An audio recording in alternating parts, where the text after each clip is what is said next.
Later, at the fort's brewery, Lee walked through the door that was propped open with a large glass jug. As he entered, there at a small table towards the middle of the room sat his companions, enjoying what appeared to be a hearty meal of meat pie with vegetables, and 2 large jugs of ale. Lee raised a hand to the barkeep, a sweet-looking elderly woman, and asked for food and some tea. After a short while, the woman brought Lee his order and sat down at the table with the companions.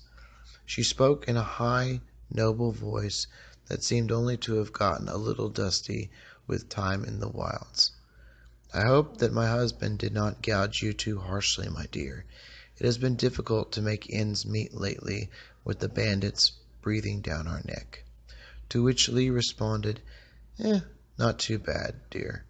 I'm sorry to hear about your troubles. How long has it been going on?" At this point, Mel also came in. The air had begun to cool, so he moved the jug so that the door could be shut behind him. There were few patrons in the brewery, and none of them looked up at this moment.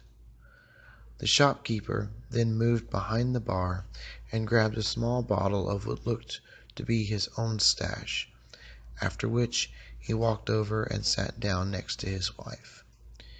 "It will be just a little bit longer, and we will have everything ready for y'all. Since it is getting so late, I could speak with the boarding house here at the fort. Y'all could stay for a discount, seeing as how it's already dark, and the wilderness isn't the best place to spend the night." The old woman nudged the man. "Considering they are the first customers we have had in a while, I think we can do better than a discount. Don't you?" "Fine, Janice. They can stay 1 night for free, seeing as how they spent so much more than our usual customers," said the old shopkeep, clearly exasperated by his wife. "Thank you, Mel. This will be good for us. I have a good feeling about them. They will be good for business." Sparrow smiled thankfully at the couple and said, "Your kindness is far more than we expected. We are most grateful." Janice smiled pleasantly back, and the old man, Mel, even seemed to soften in the face ever so slightly. "Well, I don't know about you and your feelings, woman, but there aren't nothing going to be good for business until those damn bandits leave us alone, and I do not see that happening any time soon."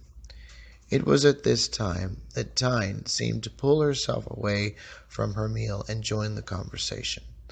Laying the large 2-handed sword upon the table with a loud bang, she said, "The gods are truly good. We haven't even entered the wild, and already a chance for a good fight." Mel, for the first time since their arrival, seemed to open his sun-withered eyes to their full expanse.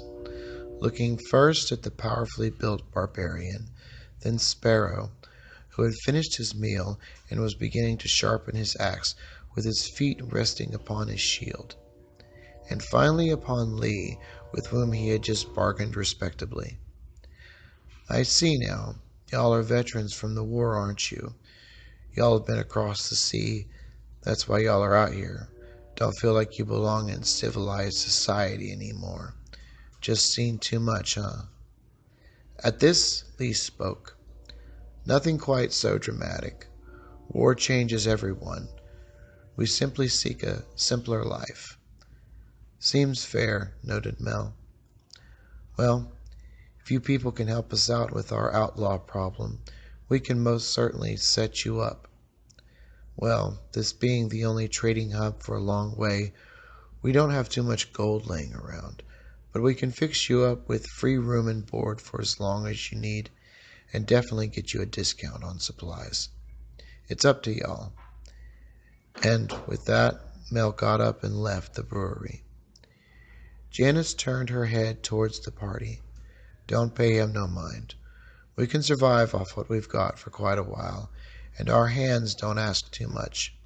Hell, just being able to have warm food every night and a roof over their head seems to be payment enough. You guys don't go risking over some petty gold, least of all when it's not even your own." Now I will go talk to Mary at the boarding house. She'll set you guys up tonight. Enjoy the rest of your meal." And with that, she also left. The patrons were slowly finding their way out now, and almost everyone was gone. At this point, Tyne and Sparrow looked to Lee with concern. "Seems to me these people need a spot of help, and it would be nice to have friends out here," said Tyne. "I heard the hands talking. They won't make it through the winter if this keeps up," said Sparrow. Finally, after a moment of contemplation, Lee spoke. "I will consult the runes, but I believe that our arrival here is fortuitous. We can help them, and they can help us." So, throughout the rest of the night, they planned their next move. It only took a couple of days of waiting before the bandits made their rounds. The people of the fort did not mind putting up with the adventurers. With Sparrow's hunting skills and Tyne's strength, they quickly become well liked among the people. After chores, Lee would entertain the children and adults alike with long-forgotten tales of long-forgotten lands.